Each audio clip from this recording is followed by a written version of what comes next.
Good morning. I have a very special surprise for everybody. Today we're in a different tank. And we're going to see an Anubias in bloom.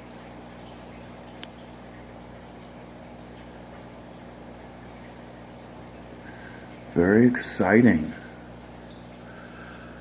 A little background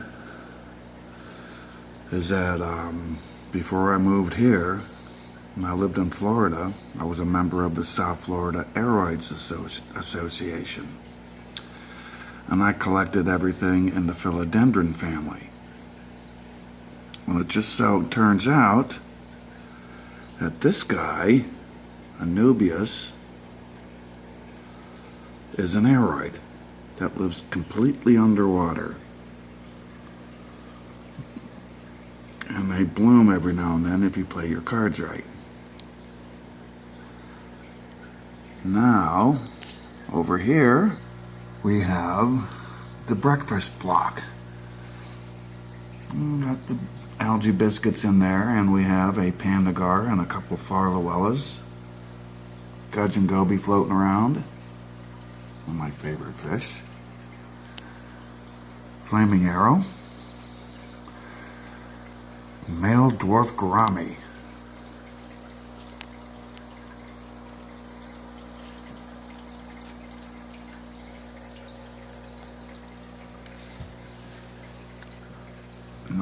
Nearite snail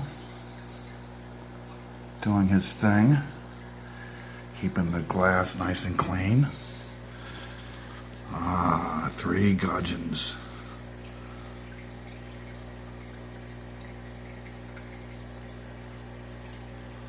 I love the way they hang out in little schools around the plants like that. So at home.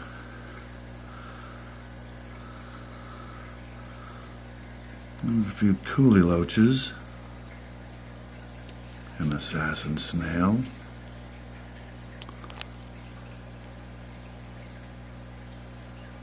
One that hasn't gotten eaten by the clown loaches. Speaking of,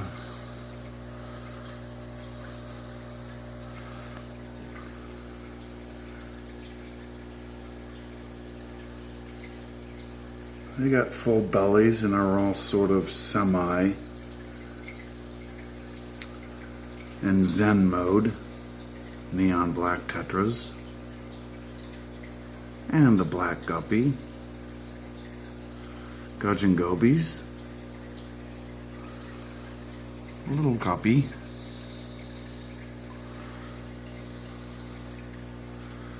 A couple of nearites. Smattering a few little guppies.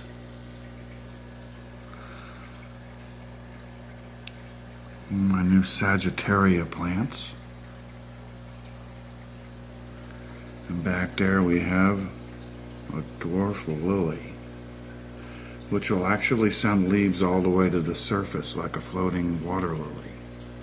And if I'm lucky enough, it'll bloom for me.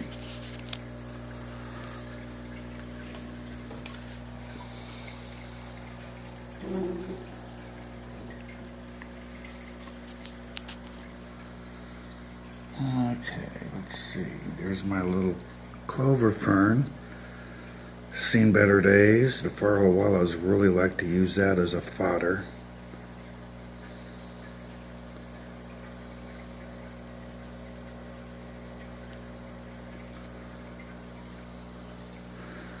There's a new leaf coming up on my big Anubias.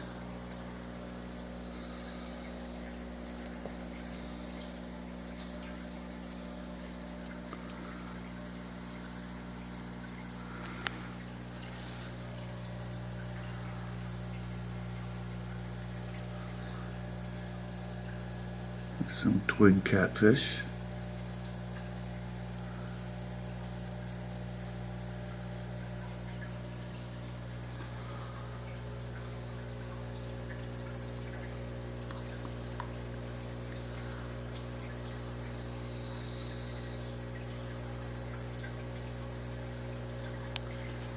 sent away for some special breeding tubes for these guys. I'm really serious about getting some babies. Man, would that be nice.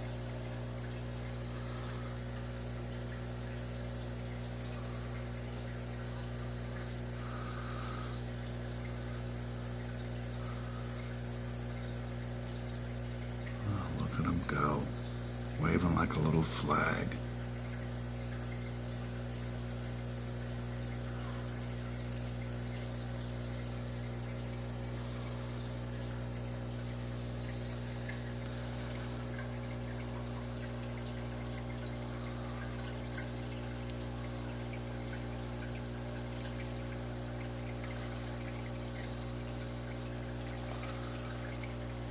Yep, a peaceful tank.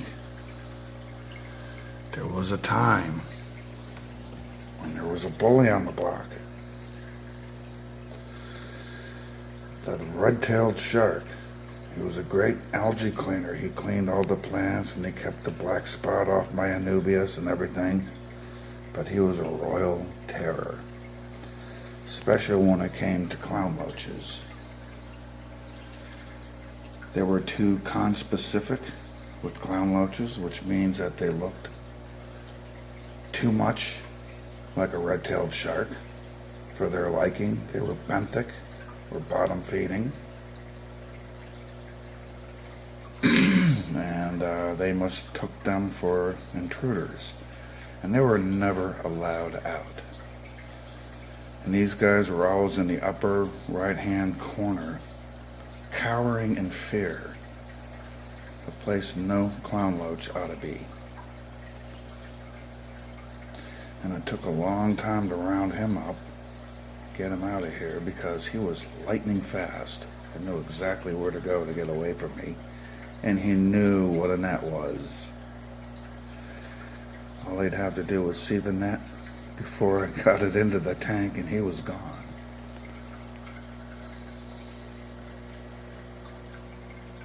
So now things are completely balanced. I have all peaceful fish. Nobody picks on anybody. After I got rid of the red-tailed shark, these guys remained in hiding. There were only two of them, so I added a third. The third helped a little bit. But when I added the pandagars, oh, look who's out. That's when things really rolled, because conspecificity can also work in your favor.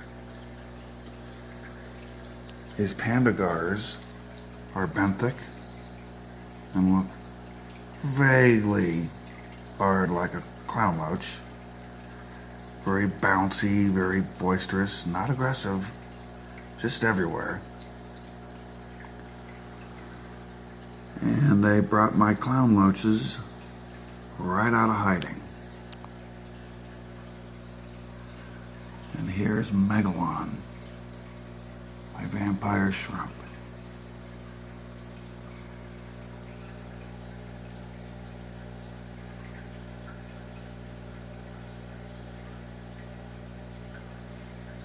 Biscuit time, yeah, get it, buddy.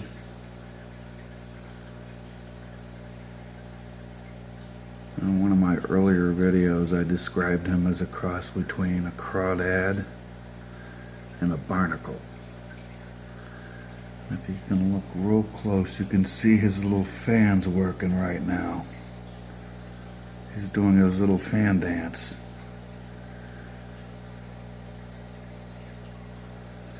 He doesn't have claws like a crayfish. They just come to little points. They're just like little awls.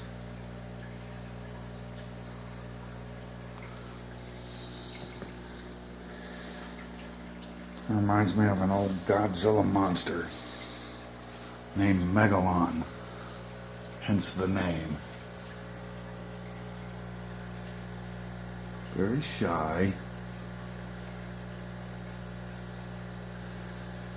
But not when it comes to the biscuit, apparently.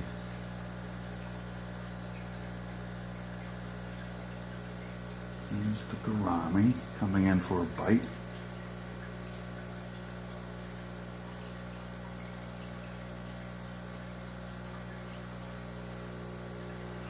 There he goes. He's taking a bite. He's wafting all those particles in with his little fans.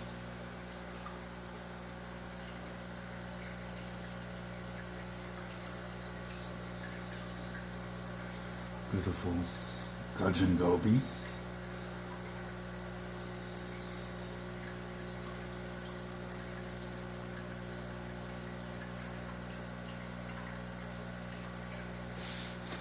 Lovely day in the tank. Everybody's got a full belly because I just fed everyone some brine shrimp. Little flaming arrow goby. I think I got 2 females because they're not showing any color whatsoever. There's the other one. This one might be showing a little color, but not a lot.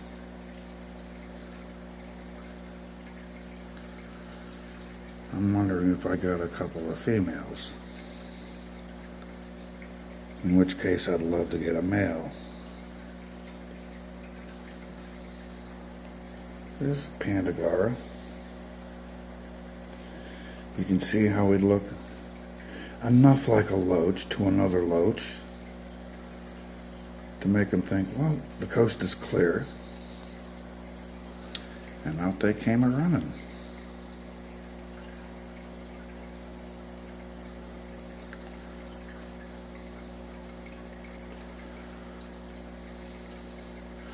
Little gudgeon. Yep, it's a happy place now.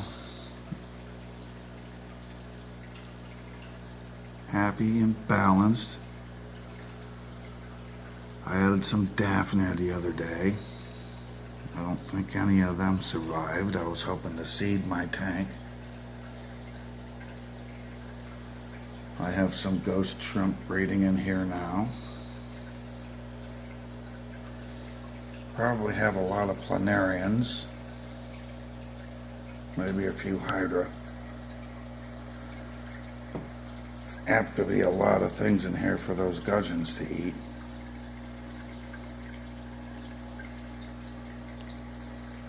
Because they're eating something, they're not eating my frozen. But they're not wasting away. And I do see them pooping every now and then, so that means that they have to be eating somewhere.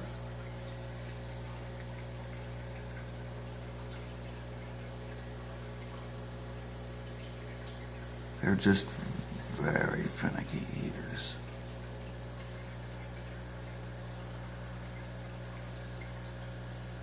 Coolie loach.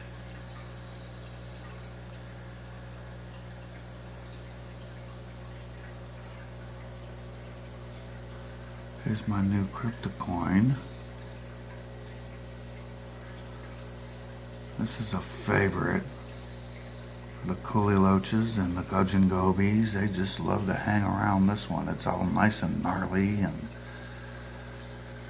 loaches get in there and tangle themselves up in there, and joy.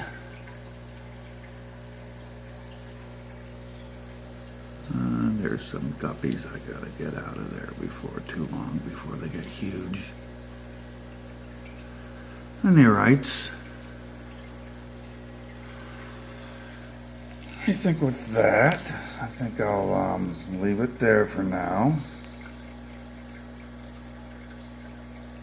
Get another shot of the vampire. There's Megalon.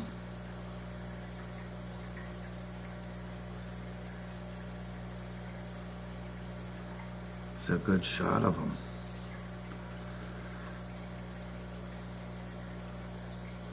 Not much of a camera hog. Well, until next time, I will see you then.